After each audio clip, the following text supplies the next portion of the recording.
Delta Corp और company के group CFO हार्दिक ढेबर साहब हमारे साथ कार्यक्रम में शामिल हो रहे हैं।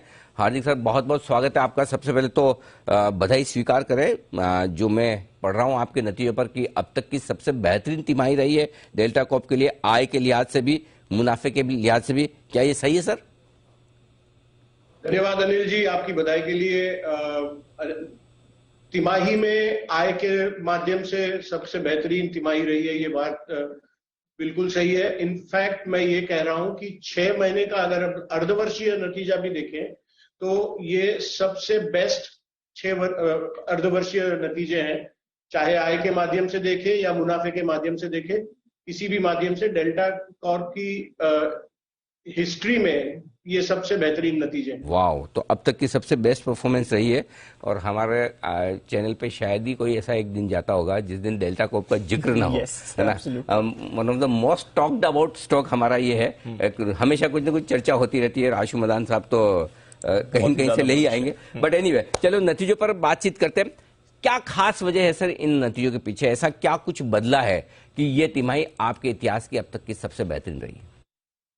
देखिए, ऐतिहासिक तौर पे अगर आप देखें तो जुलाई से लेकर सितंबर तक की जो तिमाही रही है डेल्टा कॉर्प के इतिहास के पे आप अगर नजर डालें तो ये हमेशा एक ट्रेंड सेटिंग तिमाही रही है।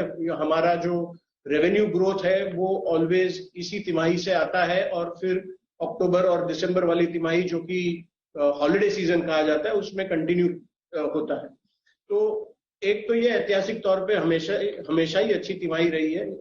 उसके अलावा अगर देखा जाए तो जो अंतर्देशीय पर्यटन है, डोमेस्टिक टूरिज्म जिसे कहते हैं, वो काफी स्ट्रांग रहा है पिछले 6-8 महीने साल भर में।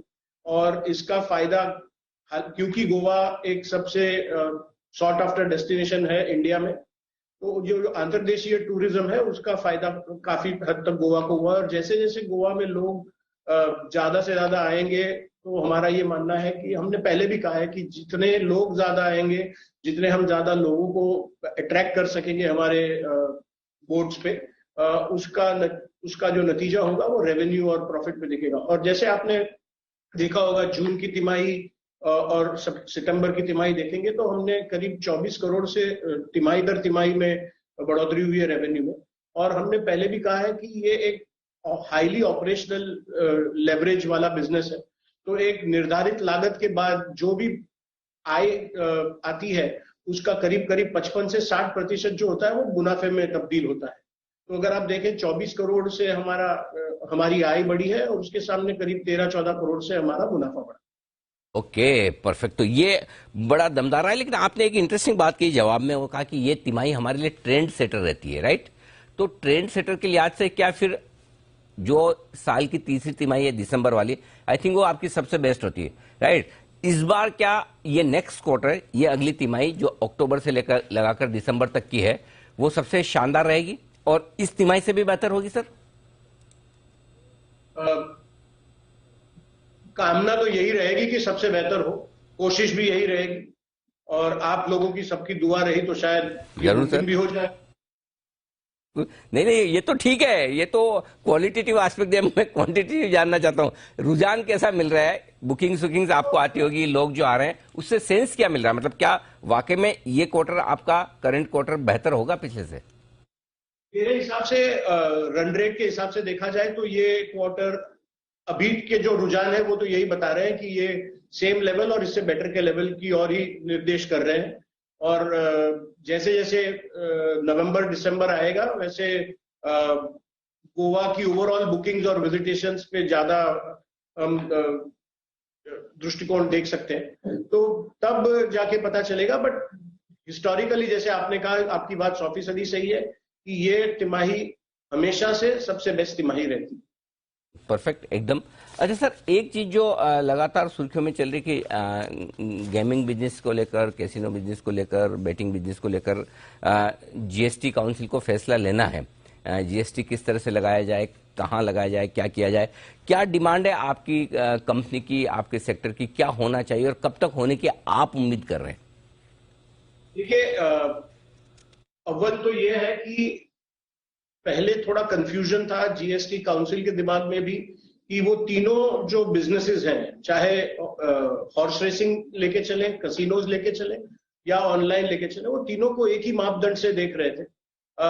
जब हमने रिप्रेजेंटेशन किया as all India gaming federation की माध्यम से और एज इंडस्ट्री के माध्यम से, एज कंपनी के माध्यम से, तब जाके फायदा इसका ये हुआ है कि हम एटलीस्ट गवर्नमेंट को और GOM को ये समझा पाए हैं कि तीनों जो बिजनेसेस हैं वो एक दूसरे से विपरीत और अलग है और किसी को एक ही मापदंड से मापना ठीक नहीं रहेगा।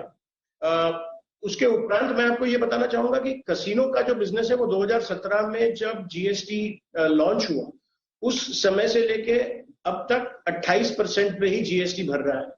तो कसिनो का ना कोई दर में छूट छाट की मांग है, ना किसी और चीज की मांग है, केवल और केवल इतनी मांग है हमारी कंपनी और हमारी इंडस्ट्री की कि जो अंतरराष्ट्रीय स्तर पे जिस तरह से GST कैलकुलेशन होता है और जिस तरह से GST के आगमन से पहले कैलकुलेशन हो रहा था सर्विस टैक्स रिजीम में, और GST आने के बाद जो कंटिन्यू हुआ है, उसी अंतरराष्ट्रीय ग्लोबली एक्सेप्टेड नॉर्म प्रैक्टिस जो बोले हम उसी को कंटिन्यू करना चाहिए। जो होता है GGR पे। GGR का मतलब ये होता है कि पूरे दिन में जो casino as a service provider बोले या as a sale of goods बोले या जो भी आप डेफिनेशन में ले लें, उसको जो कसिनो की आय होती है उस पे आप टैक्स लगाएं, which is what was happening. जैसे मैंने कहा, सर्विस टैक्स रिजीम के दौरान हो रहा था, GST के आगमन के बाद भी वही कंटिन्यू हो रहा था, जब तक ये थोड़ा सा कंफ्यूजन क्रिएट हो गया एक जो रूल आया था 31A उसके अंतर्गत। पर मेरे जहां तक हमारा मानना है, अब जाके ये क्लैरिटी काउंसिल के सामने भी आ चुकी है और हमारा ये मानना है कि जल्द से जल्द ये फैसला आ जाना चाहिए। Perfect sir. एक और चीज जो जानना चाहता हूं, क्योंकि अब तो कोविड हम भूल ही गए, कोविड के वक्त तो नेचुरली आपके जो ऑनलाइन गेम वगैरह में ज्यादा ग्रोथ आई होगी, अब सब लाइफ नॉर्मल हो गई, लोग बाहर जाने लगे हैं, कैसीनो में भी आपके बहुत आ रहे हैं, तो ऑनलाइन गेमिंग वाला उतना ही है मामला या कुछ कम ज्यादा हुआ है सर? अनिल जी, हमने एक कॉन्सेंट्रेटेड एफर्ट और फोकस ऑनलाइन गेमिंग पे भी बढ़ाया है। जैसे आपको मालूम है, उस कंपनी को IPO की अप्रूवल भी मिल गई है सेबी से और अब रोड शोज वगैरह भी शुरू होंगे, जिसके चलते वी विल हैव एक वॉर चेस्ट जिसे बोलते हैं। उसके अलावा हमने क्या किया था, पिछले 6 महीने में हमारा जो फोकस था रीएक्टिवेशन, हमारे जो प्लेयर्स ऑलरेडी थे जो डॉर्मेंट हो चुके थे उनको रीएक्टिवेट करने में, नए खिलाड़ियों को आकर्षित करने में, ये सारा ध्यान केंद्रित किया हुआ था। और उसके चलते अगर आप देखें तो पिछले साल जो हमारा रन रेट 42-43 करोड़ का हुआ करता था तिमाही के बेसिस पे, वो ये तिमाही में आप देखें तो हमने करीब करीब 50 करोड़ का रेवेन्यू किया है। तो वहां पर भी हमने ग्रोथ देखा है। जैसे हमारे पास ये जो फंड रेज हम करेंगे उसके चलते पैसा आएगा, तो हमारा जो marketing, sales promotion, branding exercise में जो हमारा कॉन्सेंट्रेशन है वो हम और बढ़ाएंगे और हमारा ये मानना है कि ये ग्रोथ कंटिन्यू हो सकता है।